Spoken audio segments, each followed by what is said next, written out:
돌대 홍대 참여연대 우리가 할 수 있는 것들 지금 뭐하네 돌대 홍대 참여연대 아직도 회원 가입하지 않고 뭐하네 돌대 홍대 참여연대 우리가 할 수 있는 것들 지금 뭐하네 돌대 홍대 참여연대 아직도 회원 가입하지 않고 뭐하네 바로 너 바로 너 바로 너 바로 너 당신이 우리의 든든한 배후 0%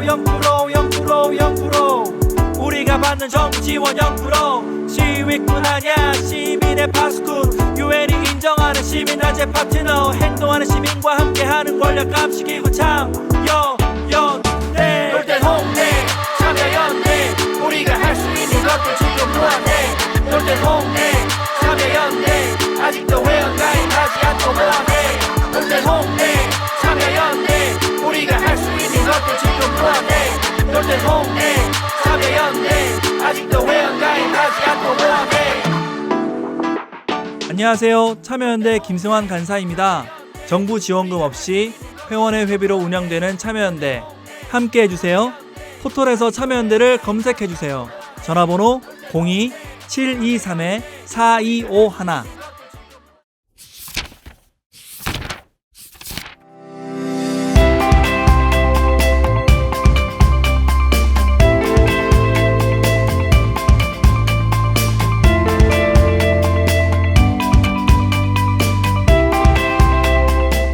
머리는 시원하게 뚫어주고 가슴은 따뜻하게 데워주는 책 이야기 팟캐스트 책 사이다.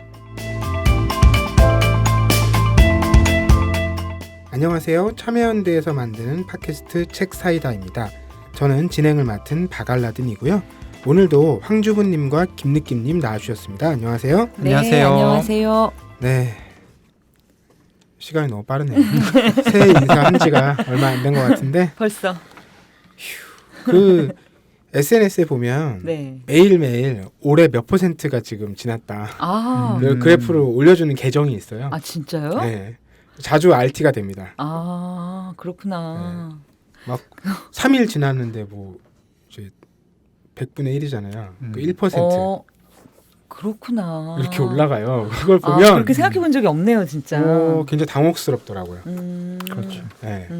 우리가 보통은 우리 지난 시간에 행동경제 얘기했지만 11달이 남아있을 때 한 달이 정확하게 몇 % 지났다고 생각하지 않잖아요. 이제 막판에 가야 그런 생각을 하는데 이걸 딱딱 알려주니까 깜짝 놀라게 되는데 올해도 또 금방 가겠죠? 그렇죠. 나이가 먹으면 시간이 빨리 간대요. 그렇죠. 뭐 그 책 제목이죠. 나이가 들수록 왜 시간은 빨리 흐르는가. 그렇죠. 뭐 이런 심리학 책이 있기도 하고. 뭐 저는 늘 두루마리 휴지 비유를 좋아합니다. 뭐예요? 그게 딱 맞는 것 같아요. 두루마리 휴지 처음에 절반 쓸 때 속도와 뒤에 절반 쓸 때 속도를 비교해 보면 엄청 차이가 나죠. 근데 사실은 그게 절반이 아니어서 그런 거 아닌가요? 그렇죠. 아 그렇죠. 뭐 길이로 따지면 그렇죠. 근데 우리는 행동경제학 또 얘기해야 되니까. 근데 지금 뭐야 그것도 이제 우리가 생을 볼 때 왜냐하면 생애 후반부에는 우리의 육체가 좀 더 많은 휴식 시간을 필요로 하기 때문에 실제 쓸 수 있는 시간 자체가 나이로 계산하면 안 되죠. 실제 사용할 수 있는 실사용 시간은 훨씬 줄어들죠. 요즘에는 이렇게 나이 든 척하는 젊은이들을 고깝게 보는 어르신들이 많더라고요.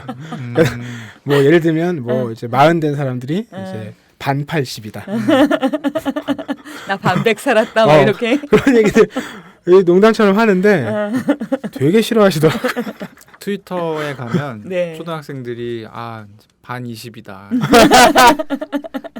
이런 조숙한 친구들 만날 수 있습니다. 반 30이다. 이제 끝났네. 반 30이면 뭐 약간 이런 굉장히 진지하게 얘기해요. 근데 그 친구들은 그리고 이게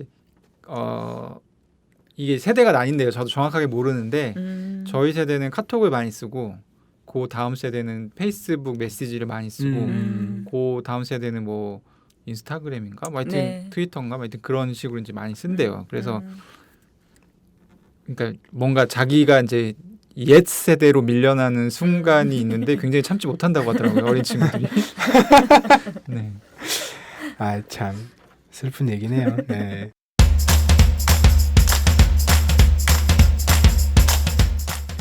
저희 오늘 후다닥 1세 시간이잖아요. 네.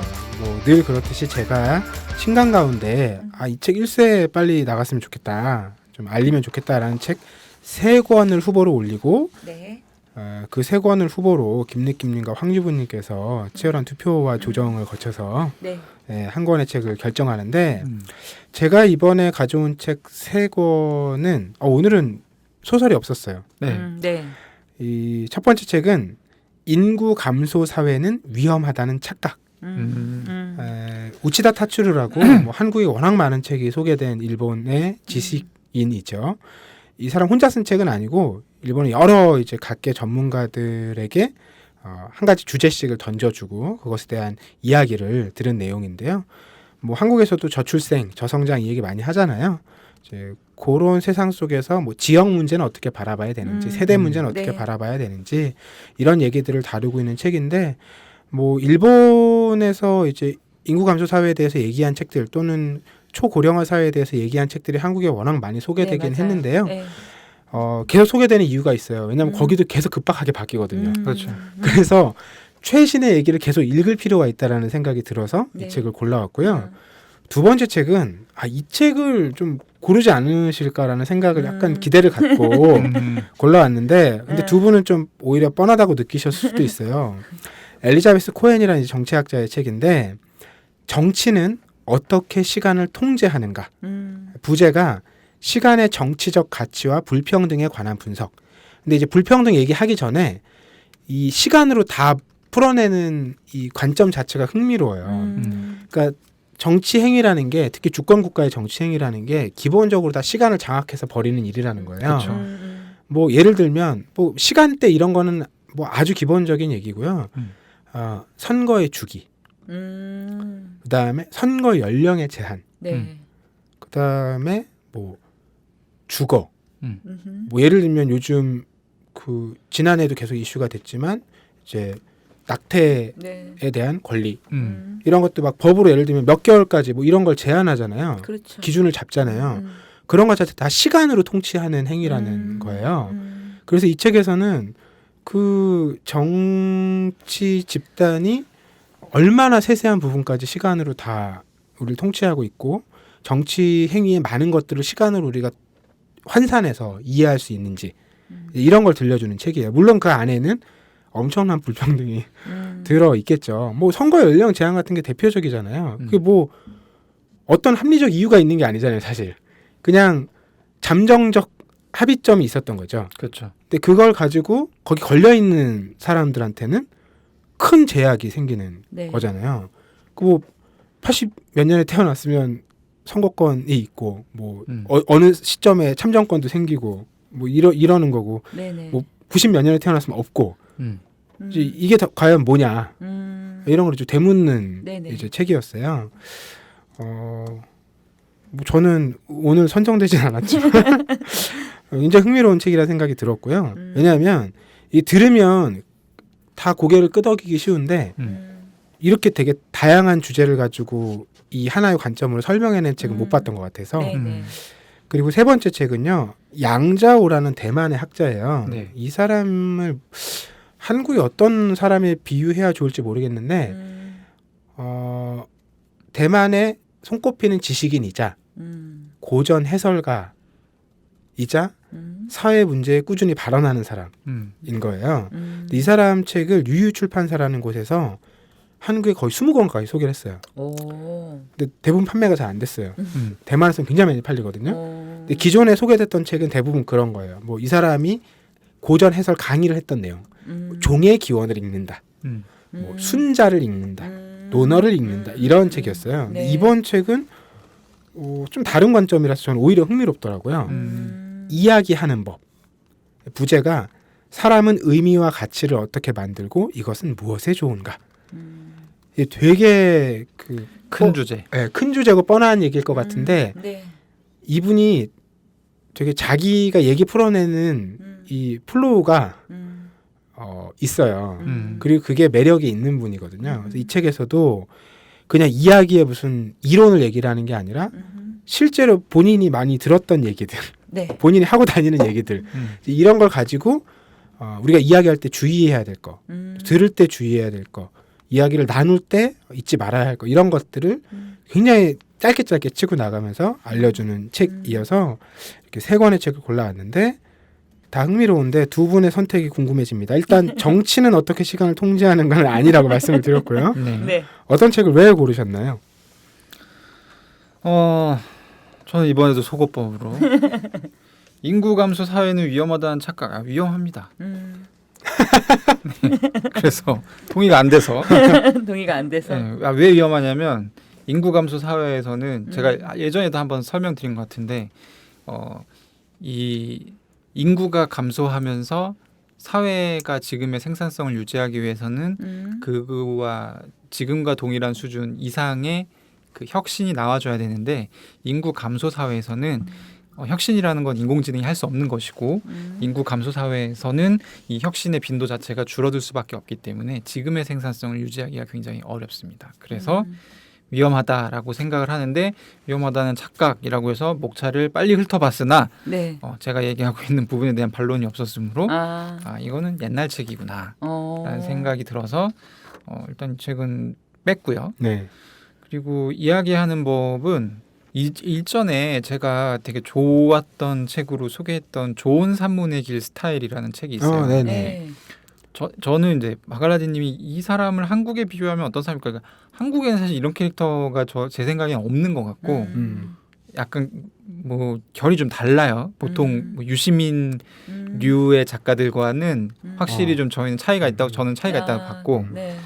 그리고 오히려 제가 읽었던 책 중에는 좋은 산문의 길 스타일하고는 얼추 이야기하는 방식이나 뭔가 시각이나 뭐 이런 것들이 좀 닮아 있는 것 같다라는 생각이 들었습니다. 그래서 이야기하는 법이 괜찮을 것 같다라고 생각했죠. 저는 사실은 그 인구 감소 사회는 위험하다는 착각이 매력적이었어요. 왜냐하면 궁금하잖아요.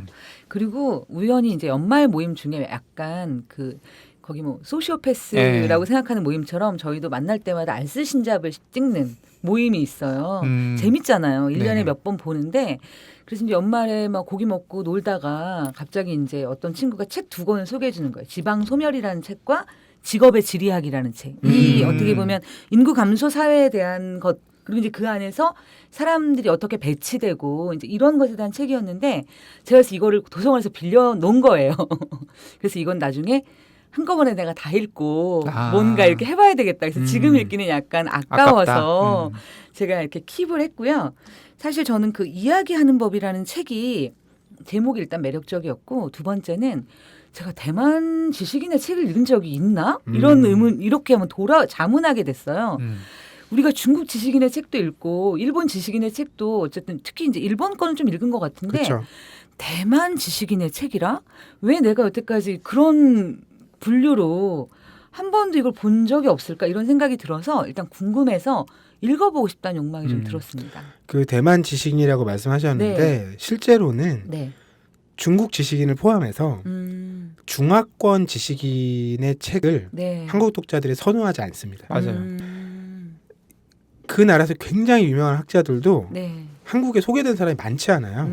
네. 이 원인을 거칠게 이제 네. 업계에서 얘기하는 것들은 뭐 이런 거죠. 우리가 여전히 이제 영미권 또는 유럽 그러니까 서구 중심의 이제 지식 사회에 대한 선망 또 오히려 그쪽 가깝잖아요, 우리가. 네. 네. 이제 그런 문화적인 이제 연계 연속. 네. 예를 들면 한국에 있는 대학 교수의 뭐 대다수는 그쵸. 영미권이나 그렇죠, 영미권이죠. 유럽도 네. 아니고 미국이죠, 네. 미국. 네. 예. 그러니까 이런 지식사회 구조 자체가 이제 그런 경향성을 더 부추기고 독자들 역시 이제 그런 분위기 속에서 우리가 살아왔기 때문에 손이 덜 가는 거죠. 예. 여전히 중하권 저자들의 그럼 일본 소개는 지식인과의 비교는 일본 지식인 책은 많이 읽잖아요. 그건 워낙 오래 전부터 어. 예. 수입이 굉장히 적극적으로 많이 됐기 때문이죠. 언어적인 부분에서도 네. 앞선 세대 그러니까 미국 전에 일본이었잖아요. 네. 예. 그러니까 그런 문화는 여전히 남아 있는 것이고 그리고 일본은 우리보다 확실히 선진 사회, 선진국 이런 이미지가 오랫동안 처음부터 선진국이었죠. 일본은 한국한테는. 근데 이제 중국은 그렇지 않잖아요. 여전히 한국의 중염이라는 얘기를 우리가 흔히 하듯이 그런 문화적 분위기가 오랫동안 지속되어 왔기 때문에 그런 경향이 많이 영향을 미치고 있는 것 같아요. 예. 늘 안타까운 부분이긴 해요. 왜냐하면 뭔가 이쪽, 그러니까 우리가 흔히 얘기하는 네. 서구 중심에서 벗어나서 뭔가 다양한 관점을 봐야 된다고 얘기를 하는데 그걸 뭔가 하고 있을 것 같은데 네. 소개도 덜 되고 읽히기도 덜 읽히니까 그런 부분들이 좀 안타까운 면이 있죠. 특히나 이제 대만은 네. 말씀하셨듯이 대만, 홍콩 네.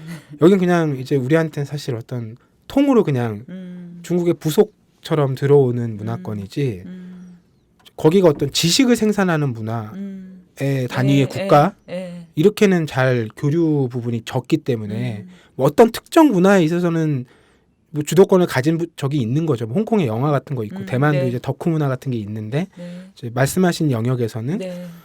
그런 게 적극적으로 이제 접점이 없었던 거죠. 늘 안타깝게 생각을 하고 있어요. 이 출판사가 양자오라는 사람의 책을 이렇게 많이 이분 한번 한국 와야 될 것 같아요. 네, 아직 안 오셨어요. 네.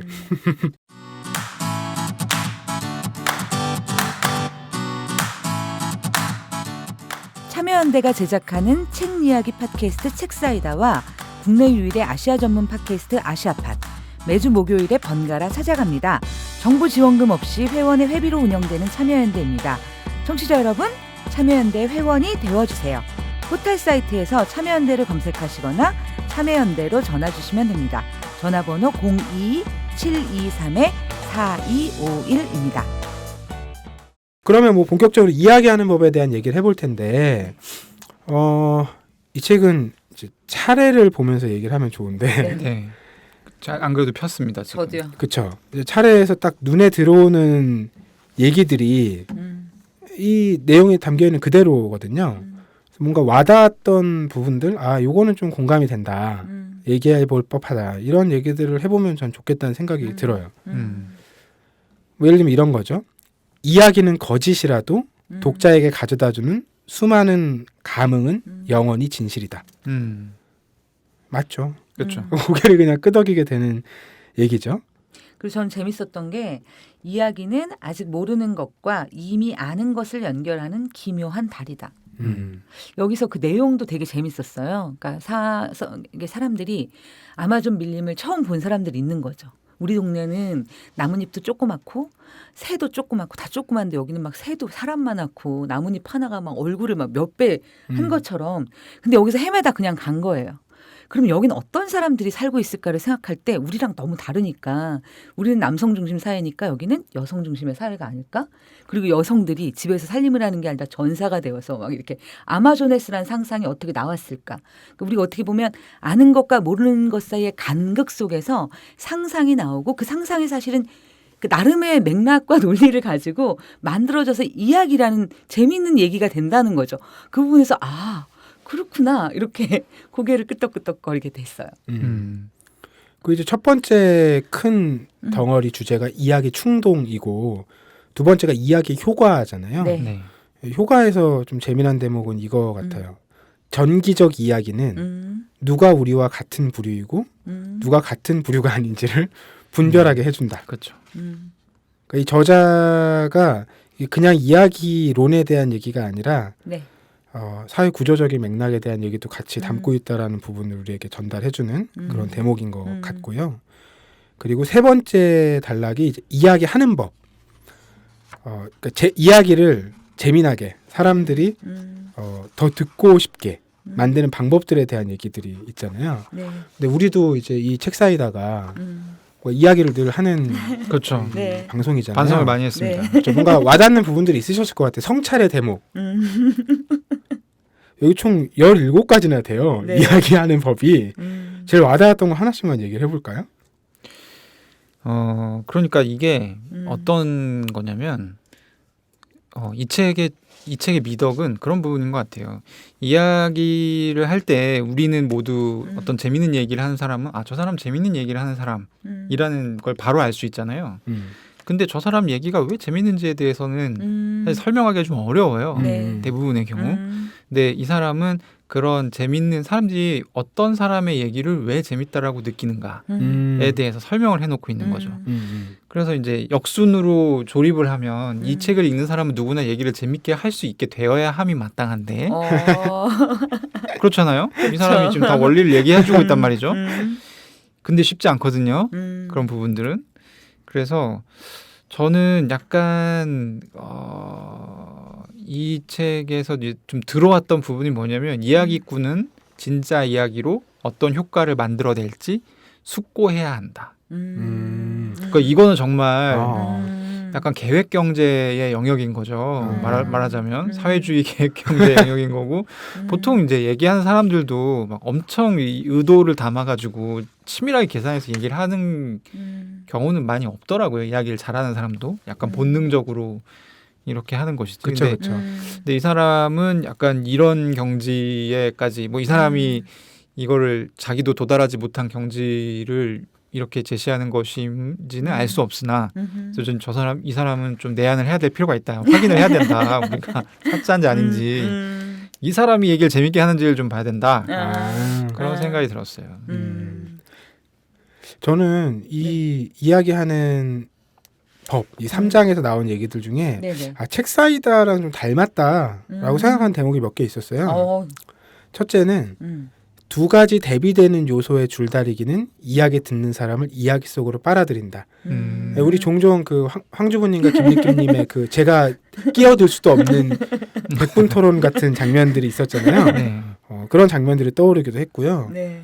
또 때론 아주 사소한 이야기가 한 인물의 생애를 이해하게 만든다. 그러니까 우리가 사실 어떤 주제 가지고 매번 얘기를 하는데 네네. 뭐 그 주제에 대해서만 얘기하는 게 아니라 하다 보면 김래끼님은 뭐 어린 시절 얘기를 할 때도 있고 그렇죠. 황주부님도 이제 남편분과의 사랑 얘기를 꺼낼 때도 있고 네. 이런 것과 연결시켜주는 부분들이 있잖아요. 그래서 보면서 참 우리도 이런 것들을 얼핏 하고 있구나 뭐 이런 생각이 들어서 네. 좀 기분이 좋기도 했습니다. 네. 저는 그 이야기하는 법의 13번과 14번 이야기가 사실 되게 기억에 남았어요. 13번 이야기는 사진 속 인물에게 호기심 어린 질문을 던지면 그 인물은 생동감 넘치는 이야기를 갖게 된다라고 하는 장인데요. 사실 내용을 들여다보면 되게 재밌어요. 독일의 사진작가 중에 잔더라는 사람이 있는 거예요. 이 사람이 평생 동안 어떠냐면 사진을 찍어요. 현장으로 들어가서. 그리고 그 옆에다가 사진 옆에다가 항상 그 제목을 뭘로 다냐면 이 사람이 직업. 그래서 광부, 눈먼 사람, 그다음에 무슨 뭐겠죠, 목사. 근데 사람들이 그 사진을 볼 때 사실은 이제 그 보통 우리가 어떤 제목을 붙이면 그 제목과 연상이 굉장히 강력하게 되잖아요. 그래서 미술 작품을 볼 때 특히나 우리는 어떠냐면 제목부터 읽고 미술 작품을 보게 되잖아요. 근데 솔직히 사람들이 이해를 못했대요. 잔더의 사진을 보면서 아니 이 사람은 생긴 거는 귀족의 막내 아들처럼 생겼는데 얘가 사실은 구두 닦기 소년이야. 예를 들어서 이런 거예요. 그럼 도대체 얘한테는 무슨 사연이 있을까? 라고 오히려 의문을 가지게 된다는 거예요. 저는 사실 이게 제목하고 딱 맞는 얘기인지는 모르겠지만 어떤 생각이 들었냐면 우리가 어떤 의도를 가지는 것과 상관없이 우리의 호기심의 영역, 나의 이야기 영역은 거기에 갇히지 않잖아요. 이 안에서 저는 나의 이야기는 여기부터 시작되는 게 아닐까? 우리는 항상 주어진 이야기 속에 살잖아요. 제목이 정해져 있고 항상 학습 목표가 있고 어디에 들어가던 목표를 내가 먼저 인지하고 그것을 따라가야 한다는 생각을 하는데 사실 우리가 어떤 이야기를 읽든 아니면 사진을 보든 그 안에 있는 나의 호기심이라고 하는 게 나의 이야기를 써나갈 수 있는 출발이 되지 않을까라는 생각을 하게 됐던 그런 꼭지였고요. 네. 그다음에 또 제가 워낙 비극을 좋아하다 보니까 비극적인 영웅. 비극적인 영웅의 실패담은 너그러운 동정과 이해를 얻는다라는 그 장이 있어요. 여기 어떤 에피소드가 나오냐면 피델 카스트로가 어떤 정책을 한 거예요. 사탕수수 막 이렇게 증산 정책. 우리가 지금 우리나라가 너무너무 어려운데 우리가 3년 동안 눈 딱 감고 이 꽉 악물고 이 3년만 고생하면 우리가 나라빚도 다 갚고 사회주의 국가 중에서도 우리가 혁명적 과업을 이룬 나라가 될 것이다. 근데 3년 동안 정말 온 국민이 빡세게 했는데 실제 너무너무 처참한 결과가 나온 거예요. 빚도 다 못 갚았고 사람들이 살기가 너무 어려운 거죠. 그러니까 카스트로 정치 인생 최대 위기였어요. 이때 카스트로가 어떻게 했냐면 3시간 동안 방송에 나가서 구구절절히 내가 어떤 의도를 가졌었는지 그래서 어떤 생각을 가졌었고 그래서 어떻게 이런 과정을 밟아 나갔고 얼마나 처절하고 치열하게 실패했는지를 구구절절히 읍소를 한 거예요. 마치 국민 중에 마지막 하나가 나의 이 의도를 이해해 줄 때까지 나는 이 얘기를 지속하고 계속하고 너를 끝내 설득하고 말 테요라는 태도로. 그럴 때 사람들이 염증을 내기보다 그를 안타까워하고 연민하고 그러면서 그의 정치적 위기가 넘어갔다는 거예요. 진짜 착한 사람들. 국밥 사람들. 그쵸. 근데 저는 이걸 읽으면서 어떤 생각이 들었냐면 보통 사람이 이렇게 자기의 실패담을 이야기했을 때 어떤 반응을 얻게 될까? 갑자기 그게 굉장히 궁금해졌어요. 어떻게 근데 될까요? 그 보통 사람이 네. 나랑 아무 관계가 없는 사람일 때 오히려 공감하는 것 같아요. 아. 이게 무슨 얘기냐면 네. 대표적으로 라디오 사연 같은 거죠. 네. 그럴 때 오히려 보편성을 얻는 것 같아요. 모르는 사람이기 때문에. 근데 아는 사람일 때는 안 그런 것 같아요. 아, 그러면 거리의 문제네요. 영웅도 거리가 먼 사람이고 그렇죠. 완전 타자라고 나와 다른 사람을 인식할 때 오히려 네. 그렇게 될 수 있겠다. 보통 가까운 사람에 대해서는 네. 이야기를 듣기 전에 이미 판단이 많이 들어가 있죠. 그러니까 이야기를 들을 거냐 말 거냐에서 되게 많이 아유, 이제 안 될 놈 저거 또 이런. 그쵸. 이걸 뭐 들어서 설득되고 이런 게 아니라 네. 그런 상황 아닐까 이런 지금 생각이 좀 들긴 하는데요. 네. 요즘 같은 경우는 네. 다들 바쁘잖아요. 네. 그래서 이런 실패담 음. 이런 얘기들을 그 얘기를 왜 나한테 지금 약간 이런 태도들도 많아진 것 같아요. 물론 이제 카스트로 정도의 급이라고 하면 네. 뭐 무시할 수 없는 사람이기 때문에 그런 효과가 나지 않았을까 그런 측면도 있는 것 같고, 그리고 뭔가 다른 사람의 그러니까 이 기본적으로 이야기라는 것이 네. 이야기 자체가 주는 매력 때문에 그 이야기를 듣기도 하지만 네. 기본적으로 마치 어떤 이런 방사능 같은 스피커 자체가 스피커 자체가 매력을 발산하고 있는 경우 네. 저 사람이 말하는 거랑 상관없이 저 사람이 약간 좀 핀트 어긋난 얘기를 해도 우리 참고 들어주기도 하잖아요. 앞에 있는 사람이 굉장히 예쁘거나 잘생겼으면 네, 그럼 그런 아마 이치가 아니었을까 그런 생각이 들었습니다. 저는 이 책에서 그 인상적이었던 부분이 네. 이제 서문에 나오는 그런 부분이었어요. 그러니까 이야기 듣는 법을 상실한 어떤 사회에 대한 단상이 짧게 나오는데 네. 너무 맞는 얘기 같아요. 왜냐하면 이렇게 일을 해보잖아요. 그럼 대부분 사실 어떤 상황과 사연이 있죠. 뭐 다른 팀, 그러니까 요즘 회사를 보면 뭐 여러 팀으로 나눠져 있잖아요. 각 팀마다 논리가 있고 상황이 있잖아요. 네. 근데 기업이 어느 정도 이제 뭐 1, 20명 단위가 아니면 대부분 요즘 기업들은 다른 팀 사람 얼굴을 몰라요. 그렇죠. 수년을 메신저나 이메일로 일을 해도 얼굴과 이름을 매칭하지 못하는 경우가 많아요. 예를 들어 그 사람이 어떤 업무에 대해서 오류나 실수나 잘못이 생겼을 때 그 사람이 뭐 이야기를 할 거잖아요. 네. 근데 그게 이제 이야기가 아니라 해명 요구나 이제 책임 확인인 것이지 이야기를 듣기는 안 된다는 거죠.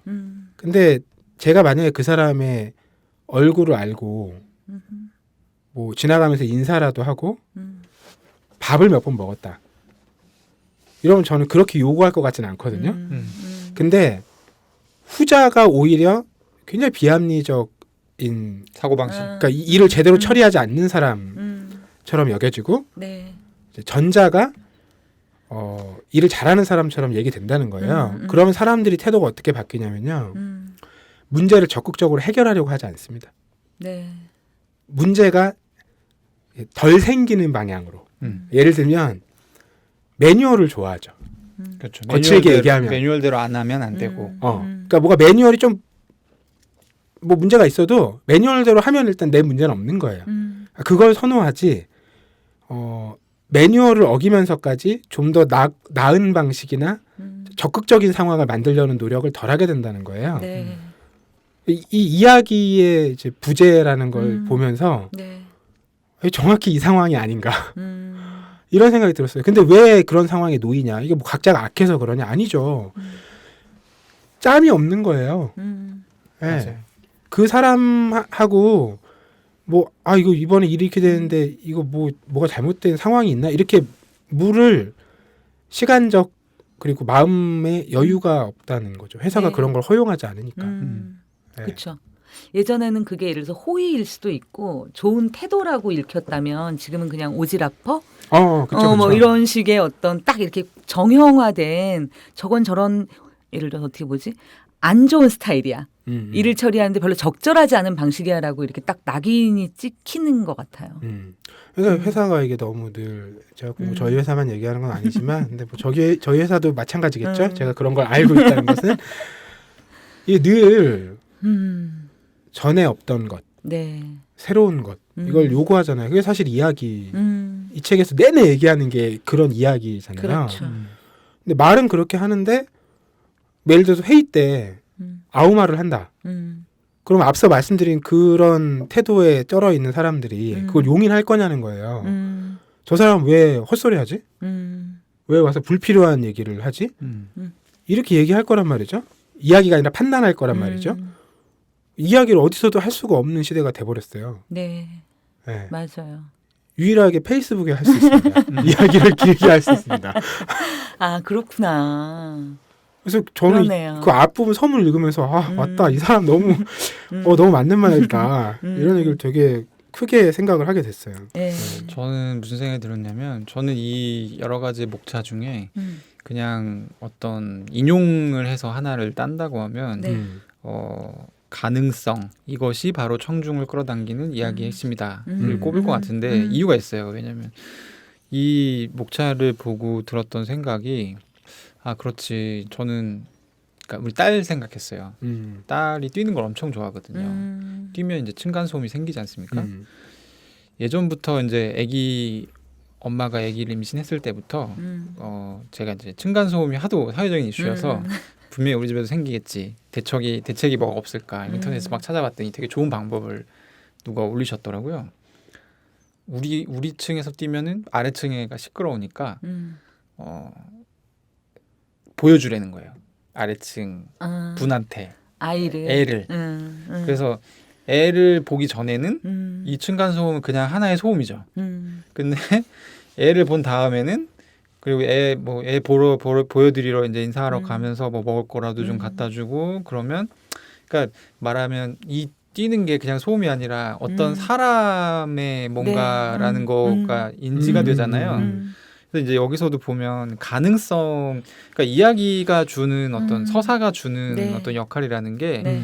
이전에는 없었던 어떤 작은 움직일 수 있는 공간, 말하자면 서로의 관계 간의 가능성을 부여해주는 것인 것 같거든요. 네. 그래서 이제 예전에 제가 이제 거치듯이 좀 잠깐 다녔던 회사에서 우연히 이제 그런 역할을 맡았었는데 이 사람들 서로 친하게 하는 프로그램을 만드는 역할을 맡았었어요. 그래서 이제 제가 제일 먼저 했던 게 굉장히 난해한 일이네요. 마니또 진짜 안 어울려. 마니또 해주고 그리고 이제 그런 거 하면 이제 보통 회사에 돈 나오니까 네. 여러분들끼리 조를 이제 무작위로 해서 짜주고 볼링을 치고 오십시오. 그런데 되게 뭐 노래방에 갔다 오십시오. 혹은 뭐 그때 이제 방탈출 카페 같은 거. 그러니까 돈을 1인당 한 10,000원씩 주고 영화를 보든지 뭘 하든지 하여튼 회사 밖으로 나가서 뭔가를 하고 그 사진을 찍어 와라 라는 미션을 줬는데 그래서 되게 다양하게 찢어졌어요. 정말.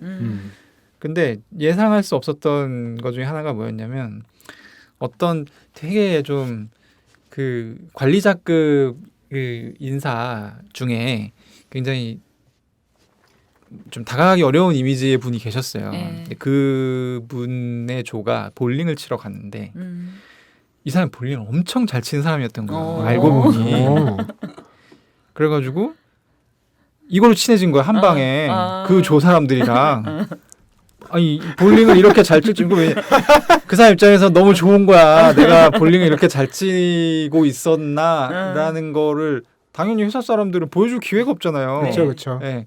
근데 이제 하나의 가능성이 생겨서 되게 좋아졌고 그리고 이제 뭐 이런 걸 한번 하게 되면 그 사람이 가지고 있었던 말하자면 가웬일이 드러납니다. 뭐 밴드 보컬을 했다 할지 아니면 뭐 장사를 해가지고 뭐 귀금속 장사를 했었다 할지 쇼핑몰을 했었다 할지 이런 전혀 지금의 모습과는 다른 그런 것들이 드러나는데 그런 것들 하나하나가 그 사람들의 캐릭터에 굉장히 생명력을 네. 불어넣어 준다는 저는 느낌을 받았어요. 굉장히 매력적인 사람이 돼 있더라고. 나는 모르는 사이에 갔다 보니까 사람들끼리 엄청 막 친해졌더라고요. 그래서 이제 이런 것들이 사실 이야기의 가치이지 않나라는 생각이 들고, 그러니까 서로 이야기를 좀 많이 하는, 근데 자기 이야기도 사실 쉽지 않잖아요. 왜냐면 네. 들어주는 사람이 없으니까. 그리고 이제 보통 얘기를 잘 못하면 오히려 매력적인 사람보다는 되게 말 잘 못하는 사람으로 낙인 찍히는 경우도 있으니까. 그래서 이 책 같은 경우는 뭐 이런 어떤 노하우들을 쭉쭉쭉, 근데 물론 이런 노하우를 본다고 해서 아까 제가 말했듯이 좋은 이야기를 할 수 있을 것 같진 않아요. 솔직히 얘기하면. 근데 이제 뭐 좀 노력을 하는 사람들은 나아질 수 있겠죠. 그래서 더 많은 사람들이 자기 이야기를 좀 하고, 그럼으로 해서 남의 이야기도 듣는 기회가 좀 많아지면 좋겠다라는 생각이 저는 들었습니다. 황주부님은 네. 이야기를 가장 많이 나누시는 분은 역시 사랑하는 남편이신가요? 남편하고도 이야기를 많이 나누고요. 저는 그 당시 제 앞에 있는 사람과 이야기를 많이 나눠요. 하긴 늘 이야기를 하시는 편이시죠. 그러니까 그렇지, 뭐 어떻게 표현해야 될지 모르겠는데 제가 약간 아니, 어떤 그게 스타일이냐면 말만 많이 하신다는 게 아니라 네. 이 대화를 계속 많이 만들어내시는 타입이라는 말씀을 드린 거예요. 네네네, 맞아요. 그리고 약간 뭐냐면 눈앞에 있는 사람에게 몰입하고 돌아서서 이렇게 딱 생각이 안 나는 스타일인 거예요. 네? 순간에 완전 몰입하는 스타일. 약간 그 인파이터 느낌이에요. 아니 그래서 오해를 받을 때도 되게 많아요. 그렇게 그렇죠. 우리가 중요한 얘기를 나눴는데 넌 어쩜 기억을 못하니? 근데 저는 오히려 어떤 느낌이 드냐면 그 혼신에 그 짧은 시간에 그와 내가 만났을 때 우리만의 이야기를 하는 거잖아요. 그 순간에 아주 몰입을 하고, 그리고 그걸 다 내 일상으로 가져오면 일상이 안 돼요. 내 일상은 내 일상인 거고, 또 그 안에서 이야기를 나눌 때는 그 순간에는 가능성이 굉장히 넓어지고 어떻게 보면 무한대까지 가능한 거잖아요. 이 이야기라는 구조 안에서는. 그래서 저는 이야기를 굉장히 즐겨요. 굉장히 몰입하는 편이고. 그러면서 저는 이 책을 읽으면서 되게 좋았던 구절이 어떤 거냐면 그런 게 많이 나와요. 옛날에는 우리가 인어공주 이야기 하면 우리 각자가 인어공주 이야기 속으로 걸어 들어가서 그 이야기의 일부가 되거나 내가 인어공주가 되거나 이런 식으로 이야기를 즐겼다면, 지금 예를 들어서 나의 이야기 그러면 그 나의 이야기가 딱 뭐 15년 산 나의 이야기, 51년 동안 내가 했던 경험의 폭이 굉장히 좁잖아요, 사실은. 그 빈약한 자기 이야기만 가지고 있다라는 요 문장이 나와요. 저는 그러면서 우리가 결국은 한계 지워진 것 속에서 살 수밖에 없는데, 그 한계 지워진 세계를 딱 나라고, 이것이 나라고 하면 내 인생이 얼마나 빈약하고 얼마나 얇고 사실은 가능성이 너무 작은 거잖아요.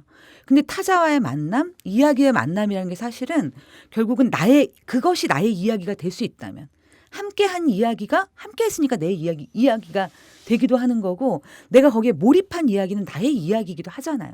이야기를 하다 보면.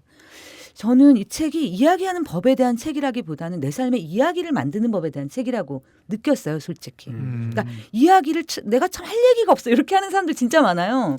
그렇죠. 난 할 얘기가 없어, 누굴 만나서 얘기를 하면.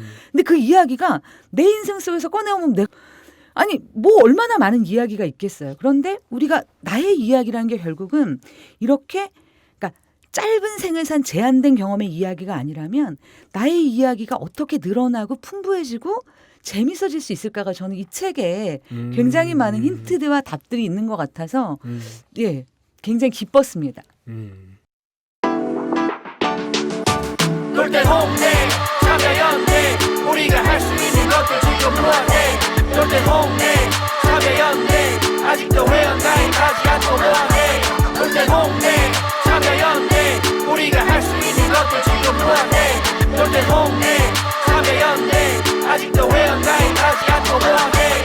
바로 너 바로 너 바로 너 바로 너 당신이 우리의 든든한 배후 0% 0% 0% 0% 우리가 받는 정부 지원 0% 시위꾼 아냐 시민의 파수꾼 유엔이 인정하는 시민단체 파트너 행동하는 시민과 함께하는 권력 감시기구 참여연대. 놀땐 홍대 참여연대 우리가 할 수 있는 것들 지금 뭐해. 놀땐 홍대 참여연대 아직도 회원가입하지 않고 뭐해. 놀땐 홍대 참여연대 우리가 할 수 있는 것들 지금 뭐해. 놀땐 홍대 참여연대 아직도 회원가입하지 않고 뭐해. 네, 저희 오늘 후다닥 1세로 양자오라는 대만 지식인의 이야기하는 법이라는 책으로 이야기를 나눠봤는데요. 이 책이 이제 후다닥 일수에 성공할 것이냐 말 것이냐는 이 책을 읽은 우리가 오늘 나눈 이야기가 얼마나 재밌었느냐. 이제 지금 저희가 1년 정도 했나요? 후다닥 일세를? 그렇죠. 네. 그 중에 가장 이 타율이 낮을 것으로 생각되는 왜냐하면 이 유유라는 출판사에서 네. 저는 이 출판사 좋아하거든요 개인적으로 비교적 제 취향하고 맞는 책들이 많이 나와서 근데 읽으면서 과연 이야기하는 법에 관심을 가진 사람이 얼마나 많을까라는 생각은 사실 들긴 했어요. 네. 네. 그렇죠. 이야기하는 법보다는 이렇게 이야기에서 득이 될 걸 빨리 찾아내거나 아니면 득이 될 이야기를 걸러내는 거. 이 이야기하는 법에서도 보면 그러니까 자기의 있었던 얘기를 하는 것뿐만 아니라 네. 자기가 그냥 지어낸 얘기에 대해서도 상당 부분 할애하고 있거든요. 어차피 네. 이야기는 똑같은 거라는 거예요. 그렇죠. 그리고 네가 거짓말을 하든 참을 말하든 듣는 사람이 이 느끼는 재미만큼은 진실이다. 그렇죠. 근데 이제 요즘 이 생활 방식을 보면 저는 약간 좀 안타까운 것이 좀 뭐라 해야 돼. 그러니까 너무 좀 엄밀하잖아요. 특히 맞아. 자기가 뭔가 이제 과장해서 얘기를 하게 되면 그것이 굉장히 부정한 것으로 네. 대번에 취급이 되는 사회이고 이렇게 비교적 나이가 젊은 친구들을 만나서 얘기를 해보면 약간 구조가 예전에는 막 공상을 해요. 저는 공상을 되게 좋아했거든요. 공상을 하다 보면 이런 거 하면 어떨까 저런 거 하면 어떨까 하다가 그게 현실이 돼요. 저는 케이스가 그랬는데 요즘 친구들은 공상한다기보다는 이런 걸 하면 그럴듯하지 않을까? 그리고 그 행동을 실제로 합니다. 가령 히말라야 봉사활동 이런 거를 하면 내 경력에 도움이 되지 않을까? 라고 생각하고 그걸 실제로 해요. 그리고 이제 그거를 딱 나는 이 곡을 했습니다.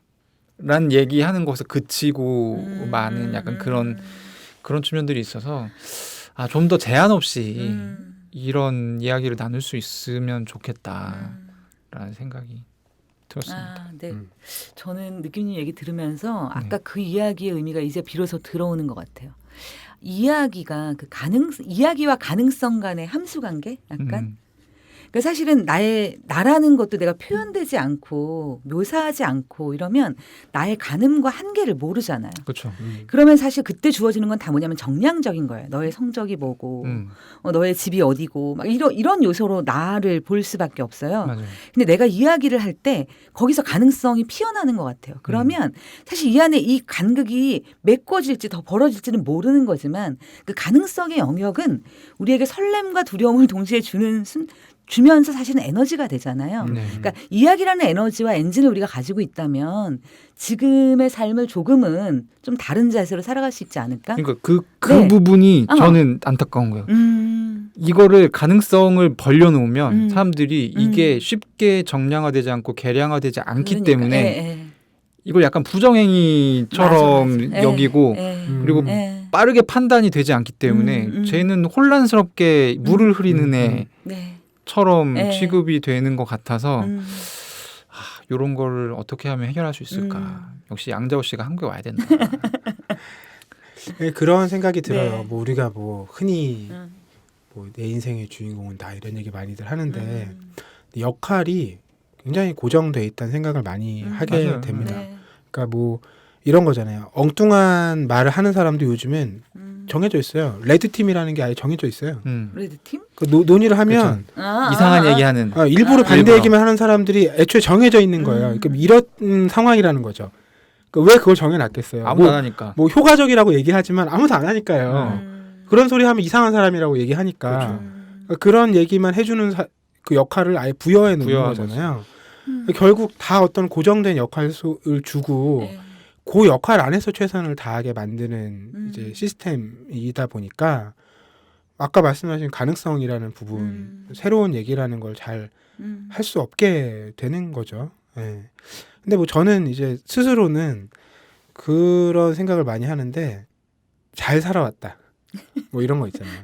그러니까 뭐 다 자기 어쨌든 삶의 이야기를 풀어놓기 시작하면 다 고난들이 있고 그걸 잘 헤쳐서 어쨌든 지금 뭐 어쨌거나 자기가 먹고 살 것들을 해결하면서 예.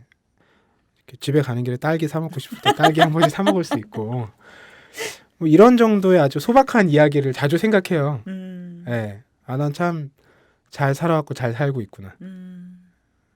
그런 생각들을 자주 하거든요. 네. 그런 생각들 자주 하시면 좋을 것 같아요.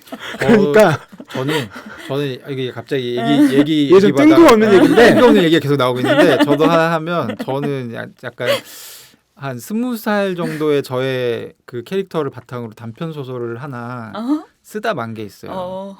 어차피 이제 이거는 뭐 누군가 아이디어를 차용해도 괜찮습니다. 내용이 뭐냐면 민폐를 끼치기 싫은 아이예요. 근데 얘가 너무 우울해가지고 자살을 결심해요. 전 자살 결심한 적은 없는데 그러니까 이거부터가 이제 현실적이지 않은 얘기인데 자살을 결심해요. 완벽한 자살을 고민하죠. 어떻게 하면 민폐를 끼치지 않고 자살할 수가 있을까? 근데 자살하면 일단 몸이 남잖아요. 그렇죠. 그리고 자살하면 이제 몸의 모든 구멍이 열리면서 막 노폐물도 나오고 이렇게 하니까 이제 어떻게 하면 할 수 있을까? 목 욕조에서 뭐 팔에 칼을 그으면 이렇게 어떤 뭐 이런 걸로 할까? 막 엄청 고민을 합니다. 5만 가지 놓고 그러다가 이제 결국 선택을 하는데 자살은 일단 목 매는 자살. 이제 산에 가서 구덩이를 파놓고 목을 매고 그리고 이제 이 밧줄에는 뭔가 꿀 같은 걸 발라놔요. 벌레가 이렇게 파먹을 수 있게끔. 그리고 여기가 핵심인데 항문에 당근을 박습니다.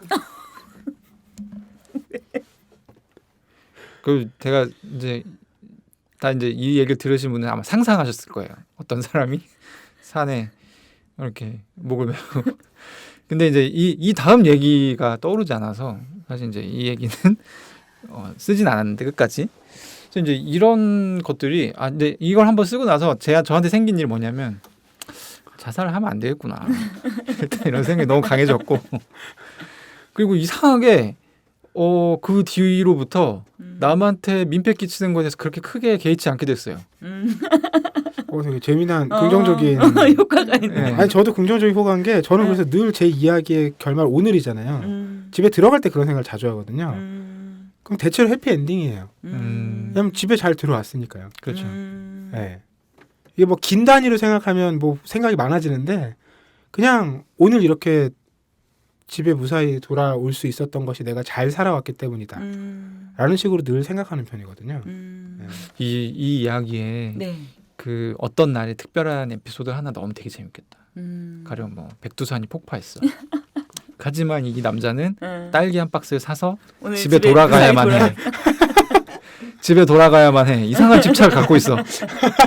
그래서 일단 뭐 갔는데 막 마트는 이미 막 아수라장이고 딸기 한 박스를 어디서 구했니? 막 이거부터 시작해서 결국에 집에 도착해서 딸기를 품에 안고 현관에서 쓰러져 잠이 드는 약간 이런 결말 되게 재밌지 않을까요? 네. 새로운 이야기를 하나 만들면서 오늘 후다닥 1세가 마무리가 되는데요.